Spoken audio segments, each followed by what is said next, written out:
It is post-match pint. Neil Atkinson with Craig Hannan. Craig's just sorting a thing or two out. We're so close to the final whistle, it's absolutely ridiculous. It is a pleasure to be here. After Greuther Furth, Liverpool played each other, finished 4-4. Furth 4, Liverpool 4, all that sort of stuff, all the obvious jokes. First and foremost, we'll do it in two halves. We'll do the first half first and the second half, where it all goes a bit mad. Liverpool go in 1-0 up at half time. Loads and loads of positives. I thought loads of good things to take from the first 45. Yeah, absolutely. I mean, first of all, I thought throughout the game, if you're looking at the forwards, like Liverpool have some really, really interesting options up top. And one of the things that I've been most excited about this season is Diogo Jota, and I think he looked really, really sharp. Yeah. And I think Diaz as well, obviously two players that have spent much of last season injured. I thought the two of them just looked like really, really exciting. I mean, it's a strange sort of like watching them all in terms of Gakpo playing a little bit deeper and us playing this 3-box-3 or whatever variant of that was in the first half. There was a lot to take in, a lot going on, but like a lot that I was getting quite excited about. I don't know about you.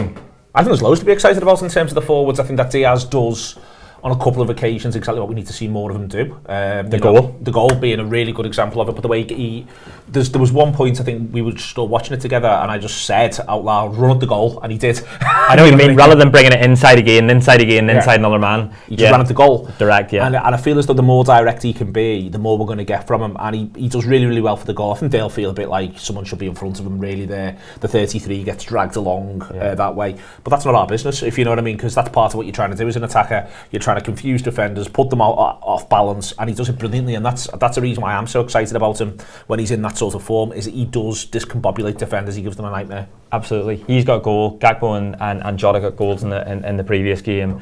Nunes as well, obviously. Salah, you know, that's what we want to see from them. We're obviously, the two of us, we talked about it last year. I can't remember, it was post the League Cup game when we did something similar to this, and we were talking about Ben Doak. And if you're talking about directness, my God, that is a man who is direct. Yeah. And you can see sort of what he still needs to work on in terms of that like final ball and what he does with it once he's beaten the man, once he's gone out on the inside, but on the outside. Sorry, but he's a really, really exciting footballer and is the seventh option that we have. I think Liverpool have loads of brilliant options up top this season.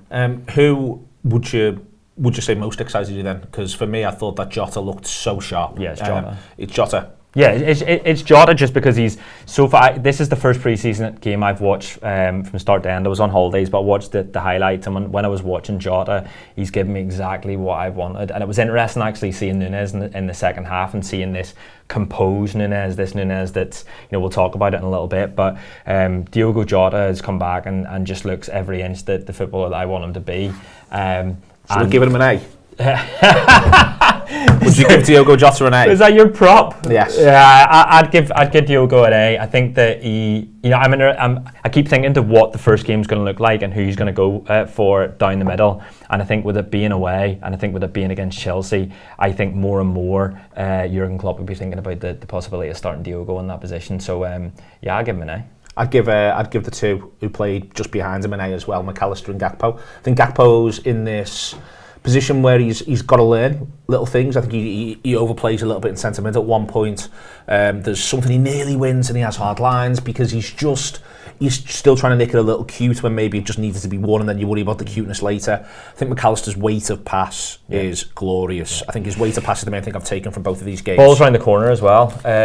We saw it loads for him with him against when he was playing for Brighton, but in that game in particular, there's one where it's just a little one touch around the corner and just suddenly Liverpool are on the attack, and it's just like little moments and real turn. The momentum of a game and on a pivot, and that's what I'm really excited about. I thought they were both great. I think, like you say, Gakpo, we know at different times we've seen last season where, you know, when he was a little bit deeper, the way he's able to drive Liverpool forward, and you know, I mean, these are the games for him to learn if he's going to be playing in the deep positions. One of the things that you do take from this, and we all know it, don't we? But like, you know, Liverpool needs some midfield options. We know we need reinforcements. You know, whenever you're looking at the midfield in the second half, the fact that we're giving Gakpo a go in there, and in the midfield in the second half is Jones, Elliott, and McConnell. Yeah, you know, we really, really do. Do you think with the Trent position that he's playing, do you think he's playing in the 6 because they would have tried him in this position to see, because it's pre-season, give him a go? Do you think he's playing in the 6 because they expected Fabinho to be there and he would have been the Conor Bradley? What do you think about him playing that position? I think if Fabinho, put Henderson to one side, I think if Fabinho was available, I think that the first half team will be Trent where Bradley is and Fabinho where Trent is. I think that they've decided to look at it because I think it's something that they will be considering whether or not it's something they want to go with, and I think that they'll be pleased that they get to get Bradley in the first half team and not the second half team to see where he's up to and all those little bits and pieces. I think McConnell's the one who's got time that he might well not have got. Certainly the 2 full 45s in there. I think that it throws open a couple of Joe Gomez questions, because I think Quansah may well have got time he might not have got, in that the team might well be Matip and Gomez with Bradley in the second half, if you see what I mean. And then maybe that it will be McConnell or then Henderson who sits in there until they recruit, because they would have wanted to recruit anyway, or until Thiago comes back. So one of Quansah and McConnell's getting time that they probably wouldn't have expected to get, because the knock-on effects of all of that. And the other thing that they're looking at, and we'll come on to the second half in a minute, but is Kostas Tsimikas playing off left back, but he comes narrow. Gomez does a bit of coming narrow, he does narrow. I think they're fucked. I mean, if you want to do the second half now because you pulled a face, I think where they end up playing, so I think that Matip, to be honest with you, in this game, and I don't think he looks great in the other one either, I think he looks a bag of rags, and I don't think he wants to be where he is on the pitch. I don't think Tsimikas has got any sense of what on earth it is they're asking him to do. No. I think Gomez is having a bit of a go, and I actually think Gomez gets himself very involved in the game. And then you've got Quansah, who's obviously a really young footballer, and you've got McConnell. So you end up in a situation where McConnell concedes the own goal off whether he should have been a little bit different for the pass from Adrian, whether Adrian should be playing the pass in the context, put that to one side for a second. I think it's discombobulating them. I think if I was any of them at the minute, I wouldn't want to be in the same back four as Joel Matip. And Joel Matip's a Liverpool legend. But I don't know if the problem with doing what we're doing, if they're going to keep in doing this system, yeah. That's what I mean. I think because your left back's not just playing left back, he's coming in and doing this as well. Yeah. But I've got question marks over him as an attacking left back, let alone whatever this is and how it's meant to work for him in there. I don't think Joel wants to be part of that, and I think Joel knocks everything else off as well a little bit. Quansah's doing his best. Gomez, Joel was 7th back for the goal that makes it 4. When you could see them all running back, he was 7th back. So I think you're asking players who I don't think are necessarily what we want now to move forward if we were still playing 4-3-3 in and out of possession, to do this other stuff where you've got loads of moving parts going on around you. And I think it's not. So I think it's one thing to wonder whether or not 2 or 3 of them are playing particularly well, but I also just don't think it suits them. So do you think if we don't have Trent in the team, so I'm thinking not necessarily pre-season here, I'm thinking League Cup games or whatever, do you think he still goes with what he tried to do in the second half, where it's the same, the 3-box-3 structure, but with completely different players that aren't suited to that? Or do you think he looks in that game to go back to a 4-3-3, or what do you think?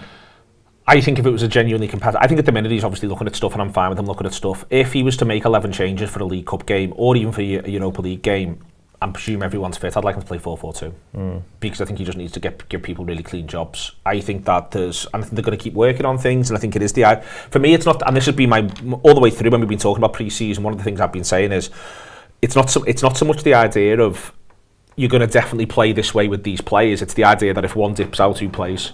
So it's not fair, for instance, to even someone like as experienced as Salah. If Salah's in the second half team, but he's going to be playing in the first team, the first team's going to play this shape, then you want him to do what he'd be doing in that shape. Does that make sense? Yeah. Because otherwise, what's the point? Yeah. So that's the case for many of them. So that's the case for Nunez, that's the case for Salah, it's the case for Elliott and Jones. I thought Elliott played really well. I thought he looked really bright. I think if you're trying to work out what you're going to do with Gomez, then having a little look at him doing something a bit different, understandable. But I don't quite do you think he's going to play a narrow the 3-4-3 thing if Trent doesn't play, where the left back's going to come in and feature in midfield? Do you think that's what he's going to do? I don't know. I think he might have had an idea of what he was going to do going into this pre-season in general, and he's been fucked by Henderson, Fabinho. I think, I know Henderson isn't one where you've been planning, many games, but Fabinho more than anything, I think. So what he does, so let's just do this then properly. So you think, let's say Fabinho starts, Trent starts where he started at the back end of last season instead. let's just say Henderson then starts, and then Bradley starts where Trent's been. Tsimikas then plays both halves, but he's now like a narrow centre half. Gomez plays, but exactly, I don't want Tsimikas doing that either. I think you end up in this situation where unless you're basically playing at the very outside the 4-3-3, as we understand it, or the 4, I don't think you want Matip or Tsimikas playing many games in the new shape, no matter who else is playing with them. Yeah. And I think you can have a bit of a chat around Gomez, but I think it's harsh on Gomez because Gomez constantly plays games with Matip, who for the entirety of this calendar year, with the one exception away at West Ham when I think he actually plays quite well and scores the header, I think Matip's been really hard to play football with if you're not Virgil van Dijk.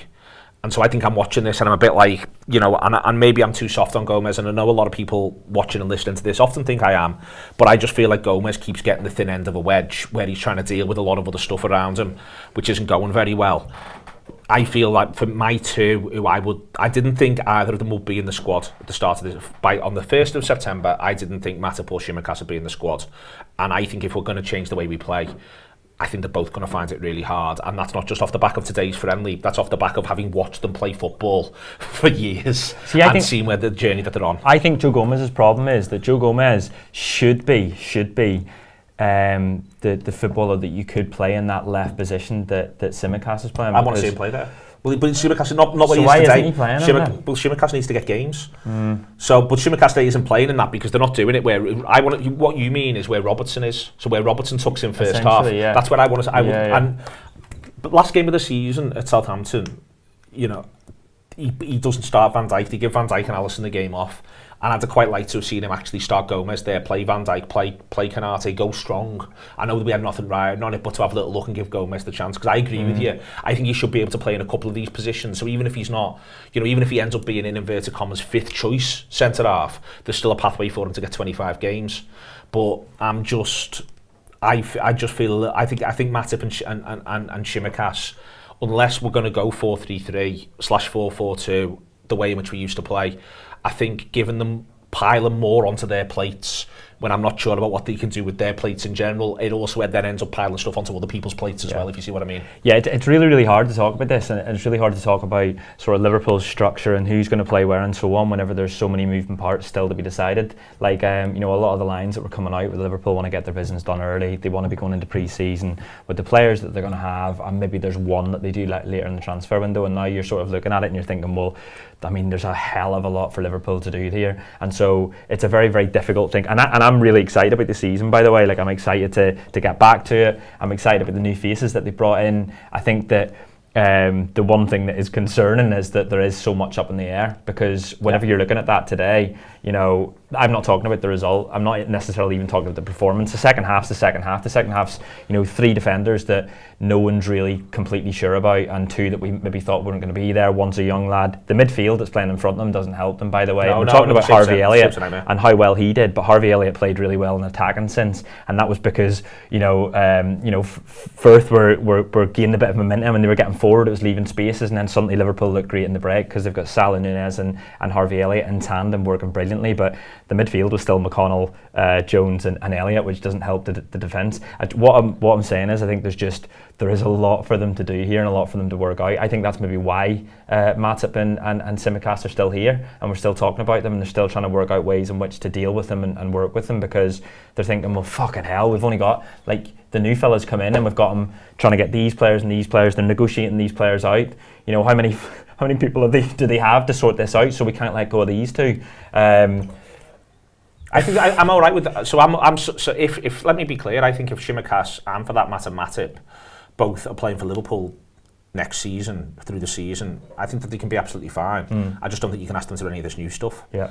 I think they can both play 4-4-2, you know, with a decent bedrock around them. And by the way, I think it suits Tsimikas actually to play 4-4-2, be able to play like a conventional left back, overlap your left midfielder, all the hits. I think it suits him down to the ground. You know, certainly for Europa League and League Cup games and FA Cup games, I don't think that'd be a disaster for him.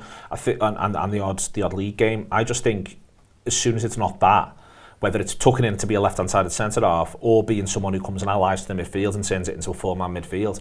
I just don't think that's him as a footballer at all. Yeah, and also, by the way, like, you know, we're talking about something we're asking a lot of these footballers, like, it's a really, really hard thing to do. Like, at the end of the season, they were talking about Andy Robertson and maybe him not being suited to that. Now, I think that's blasphemy talking about Robertson in any sort of way where you're looking at team sheets and going, we need to sign someone to play in the position Robertson was last season. I think, like, give him a pre-season there and we'll, you know, we'll see a brilliant Andy Robertson next year. But I think, you know, it's a really, really difficult thing that we're asking these footballers to do. I'm interested to see who the next signing is. I know we all are, but I mean in terms of positionally, like what's the role that he's going to bring to the team? Like, if it's not a defensive midfielder, like, you know, more specifically, what I mean is the defensive players. Like, is there a right back move where then it's not Bradley, it's a right back that can, you know, play in that position in the same way that Trent did? Is it the left one which we thought, and then maybe you do see Tsimikas leave? Yeah, there's a lot for Liverpool to do. There is a lot for them to do, but then, you know, I think that you look at a lot of our rivals. They're all in sort of similar boats. United still don't look like they're settled or finished. City are having this Gvardiol issue, and they've lost a couple of footballers in there as well. To me, everyone feels a little bit chaotic, and the other part of this as well is the reason why I think you're in the same boat as me. I'm really looking forward to seeing them play because I think they've got 5 great attackers. I think they've got Trent Alexander-Arnold is remarkably exciting and remains it. McAllister's unbelievably exciting in there as well. Jones and Elliott are unbelievably exciting. Szoboszlai we don't see in this one. Konate's the business. Van Dijk looks like he's, you know, to me looks like he's in good nick. I think Robertson looks like he's in good nick. You get to see the goalkeeper. You know, for me there's sort of 16, 17 players and that's absolutely fine, and it's worth saying they play a game a week for the first 4 games, but they can't go on like that. There's got to come some sort of point where other footballers play, and that to me now is the key part of this. Is I'm absolutely fine with Tsimikas being second choice left back as long as you never ask him to do any other type of left backing. I'm fine with the idea that there's 5 centre halves and Matip's one of them, as long as you know there's a lot that he can't do, and if you're going to make him do it, we're going to suffer the consequences. And I think that's the difficult part here. You know, I wouldn't be averse to them finding another attacking midfielder option and doing something a bit funky or a bit different somewhere. But what that means though is that the more that you try to play a number of attackers, the more the defenders need to be tip top. And that's the trade-off. And the 6. And then if you're going to have Trent in the 6, but he's still learning the 6 because we're asking him to do another thing that's different to what he was doing at the end of the season again, then it becomes a bit more difficult. I think when we're talking about and looking at particularly the second half, like I thought Núñez, what was really, really exciting about his 2 goals were the fact that they needed composure. And I think at different times last season when you were watching Núñez, like he was getting himself in the right positions and he was missing the chances, and it's that thing where you're like, well, at least he's getting the positions. If he's getting them in the positions, then he'll score the next one. He never quite scored the next one. There was the one against Leeds that he gets. He scores against United. You know, here and there, there's little moments, but you just never felt as if he was taking enough of the chances, and the composure was there. But with both goals, he's excellent. And also just the relationship with him and Salah. He does brilliantly for Salah's goal. It's really good. He does the only thing he can do to make sure Salah gets a chance to stick it in the back of the net, if you know what I mean. And he knows he'll be able to deal with it. He knows he'll be able to control it in the net. I'm banging to Núñez, I'm banging to Jota, I'm banging to Salah. Gakpo to me is just full of positives. If Diaz is direct, you know, that is, if you're perming 3 or 4 from that 5 first game, or there's a point where all 5 of them feature at some point against Chelsea. As I say, that's why there is genuine reasons for there to be, you know, serious positivity. I think that's the main part of this that I think is important. The issue's going to be though sorting out a couple of these things around them. I think that there's going to be a few sides who are going to look weird until September. We might be one of them, but we've still got to get out of that run without defeat, as far as I'm concerned. Don't we need to win all 4 of our first 4 league games? We just need to not lose any of them, and then we'll see where we are. Because for me, that's the main thing. I like Bradley. Do you? Yeah, I think he's all right. I don't want him to necessarily play a league game for Liverpool this season, but I think he's all right. I think there's something there that he can work on over a period of time. I think he looks like he's got a brain, and I think that's a massive part of this battle. I think that Bradley could be all right. I think, I mean, with any of the young players, like you always see a massive difference whenever they're able to go away, play years of adult football essentially down the leagues, but they do it in an attacking team, a team that's at the top of the whatever table they're in. Bradley was brilliant for Bolton last year. I think he was one of their players of the season, and you know, look, I obviously love him and all of that, but he was. I was looking at him and thinking, you know, I love watching Conor Bradley play for Liverpool because he's from near where I'm from and all of this. But like, I wouldn't half love someone that's I'm looking at and thinking, well, he's going to be one of the ones that are in contention for the first 3 or 4 games, and obviously Liverpool can't do that at the moment because they're, you know, there's so much going on. I mean, I think that the 2 young lads who played in that first half team, I think both give good accounts of themselves. I think Doak is phenomenally exciting. Yeah, oh my God, yeah. But I think it's easier in loads of ways. It's easier to be Ben Doak. Yes, because basically much easier. What do we all want? We want him to pick it up and run at people dead fast and be direct. Yeah, whereas I think that Bradley's got to find his way through games. He's got to go and play right back when the time suits. He's got to know when he comes and plays centre midfield. He's played neither of which he played for Bolton last year, by the way. It's not as if he played a season and he come back and went, I'm sticking in the exact same season, in the exact same position. Wasn't that all? He was playing on like a right attacking midfield, a right attacking forward sort of position, similar to what he does for Northern Ireland as well. But I was impressed by him, and yeah, there's a lot I'm excited about in terms of coming into the new season. Like the way I've been sort of doing it in my mind, and I don't know about you, but that Chelsea game just feels like this like a cup final to me, and that and in a really good way. Last season, coming into the season, I was like, I just never felt as if I was ready for it, like a lot of people, with all the reasons that we've talked about loads. But for this season, I'm like, I just can't wait to get to that point.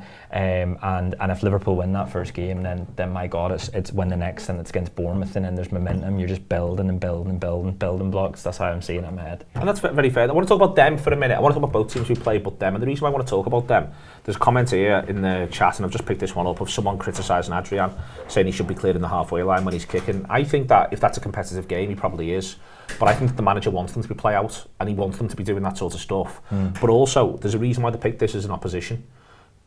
Because they want them, they pick them because they press high. They want that, you know, the man. I wouldn't surprise me if Liverpool have actually given them, we know they've done this in the past, quite specific instructions. Liverpool will be paying them to play this game. Liverpool might be giving them very specific instructions, say this is what we want you to do. And the manager wants the players to learn from what happens under pressure. I think McConnell, one of the best things that can happen to him in this pre-season is watching the video of that back line, what he could have done differently and all that. So I think and that stuff's important, and I think someone saying players just said I'd rather seen Pitaluga for a full half. Yeah, but Pitaluga might have looked after Pitaluga, whereas the manager may well be saying to Adrian, this is the way we play, you're going to commit to this wholeheartedly. And I think it's an important learning curve. I think they've chosen to play Greuther Furth for a reason. They've wanted them to do certain things, and they've got them. And at times you therefore get to see them play through the press really well, and at times you get caught and you've got to cop for it. Do you know what? I think you're right, because remember last season we were in the pre-season tour and we were watching them in the open training, and they were doing this they were essentially playing where one team pressed and the other had to play their way out, and they had to do 10 passes, and then once they'd done the 10 passes, they sent Diaz on his way. And it was exactly that. You were watching Allison, or was it Kelleher at the other end? I can't remember who it was, but you're watching both goalkeepers have to play and exactly do what Adrian's doing today. So there might be something in that. Look, we should never. It's a funny thing to say whenever we're doing a sort of 20-minute video on a pre-season game, but when you're watching things like that, I'm just not worried about that. Like, that's just not something that I'm looking at, because those two players will never have that combination again. You know what I mean? There's just no chance that the two of them play. And also, I think you're right. They press really well, and they give us some problems. I think it's all in the preparation, isn't it? It is all in the preparation. Man of the match? I'm going to go Nunez. The goals, but the assist as well, and just he should have scored the header, which would have been perfect. Like he had the full goal, but I really liked the way he scored the 2 goals. I remember last season he gets the hat trick, and all of the goals were a bit Nunez-y. They were a bit like balled off something or bounced off something or terrible penalty. Everything's a bit like but those 2 goals were brilliant. The combination, I think. Elliot, Salah and him for both of them, I think, if I remember rightly, and then obviously the assist at the end for the Salah goal.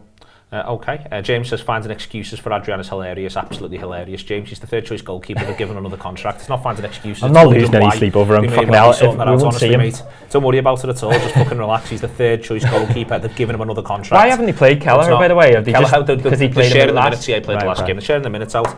And I think the idea of deciding to want to point and laugh in some sort of way when you're trying to think a bit outside the box, because it's football and it's pre-season, is, by the way, perfectly legitimate. Where are we? Well, there's one other thing I wanted to say as we were going all the way through. I adored watching McAllister. So, like, I don't think he's man of the match, but I think that he's got so much to give in so many different facets and so many different parts of play.